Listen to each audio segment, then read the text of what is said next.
House on Eden, directed by Chris Collins. Starring and written by Chris Collins, playing Kris. And I didn't write them down, but Kris and Celina, two of the three people that are the main actors in this movie, both, I guess, are known YouTubers. I think Kris is known as Call Me Kris, and Celina, I forgot to write it down. It's like Boo Celina or something like that. So sorry for anyone who knows who she is. And I think they're comedic / kind of paranormal YouTube side type channels, from my understanding. I didn't really investigate them too deeply, as you can tell. Anyway, House on Eden is three main characters of Kris, as I said, Chris Collins, Celina Myers, and Jason Christopher Myers. Now, what is this?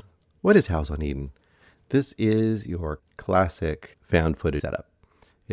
They are a group of amateur YouTuber paranormal investigators who like to go to various locations and set up their own little amateur, ghost hunt, and then put those onto YouTube. They don't seem to live stream them. They seem to just record them. They all have multiple cameras, and they do their investigations and they post them. You don't really get to see any versions of what they posted. It would have been nice to have maybe a little montage of some of their previous haunts that they did. But this one is basically, they're heading out.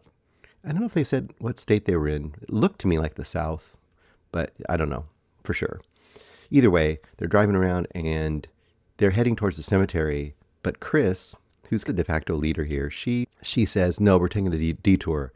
There's this house I found. And I don't think anyone's really investigated it. So we're going to really be the first to go there and really give it a good investigation. And I located it, and it's not too far from our original path. Let's go there. And the other two grumbling about that, but they decide, okay, fine, let's go do it. And off they go to investigate the House on Eden. I think Eden is like a road nearby, but they just keep calling it's called House on Eden, but it's like really it's House on Eden Road or Eden Lane or something like that. Anyway, they go off there, and all the things happen. It's like, that's the problem. There's a couple knocks against found footage movies. Now, one of the big knocks at people that don't like found footage movies is they will say it's 90% people just walking around doing stuff that would not be interesting if they knew there wasn't going to be something spooky or scary or supernatural or crazy happening. And you're really just standing around waiting the whole time. Like, perfect example would be, you got Blair Witch, right? And it was a big phenomenon, partly because of its internet campaign and kind of this viral, early viral kind of nature of it. But a lot of people complained that the actual movie was just basically them talking and walking around the woods, finding a couple things, and then eventually maybe finding something supernatural at the end, but not really much happening overall. I still support that movie, but I also get that kind of criticism of it. Another, Paranormal Activity, huge indie movie, found footage movie.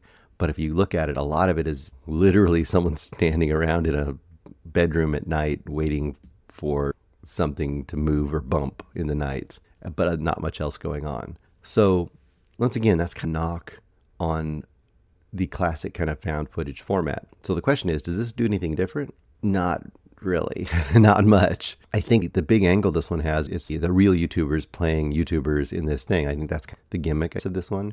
But I don't want the characters to be a gimmick unless the characters are super interesting. But the characters here are just pretty basic. They're the bossy main woman in Kris who tells everyone else what to do and drags them all for the fun.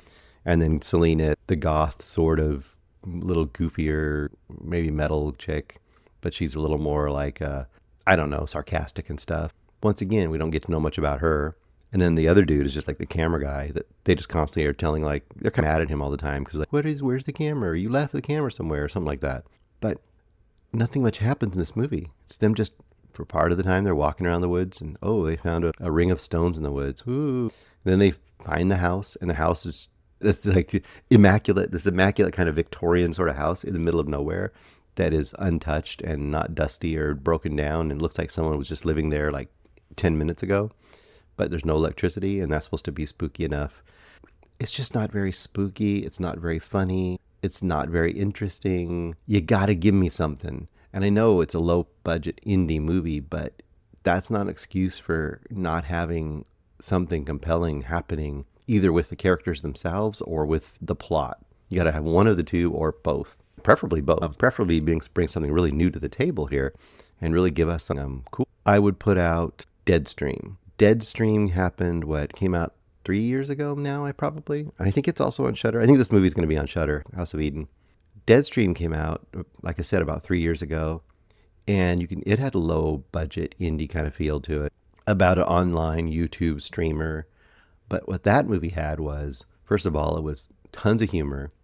It had some really cool independent kind of effects. It had a really engaging lead character because he was just this total a-hole, like almost semi-canceled, discredited YouTuber who was always trying to do these big shocking things to get clicks.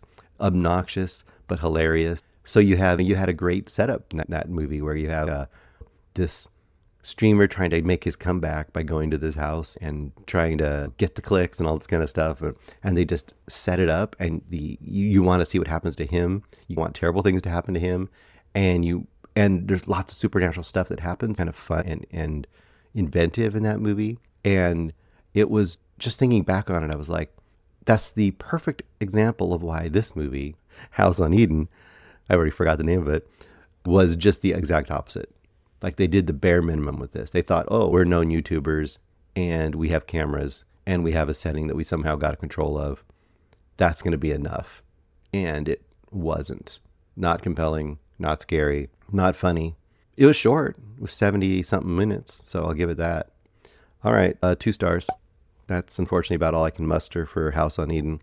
And you say, Bruce, why isn't this 0 stars or 1 star? It was a little independent production. They did something. If it would have been made by a major studio or a Blumhouse or something and they put this out, I would probably go one star or less. But because it's a scrappy little production, I would hope for them to do something that I would really love.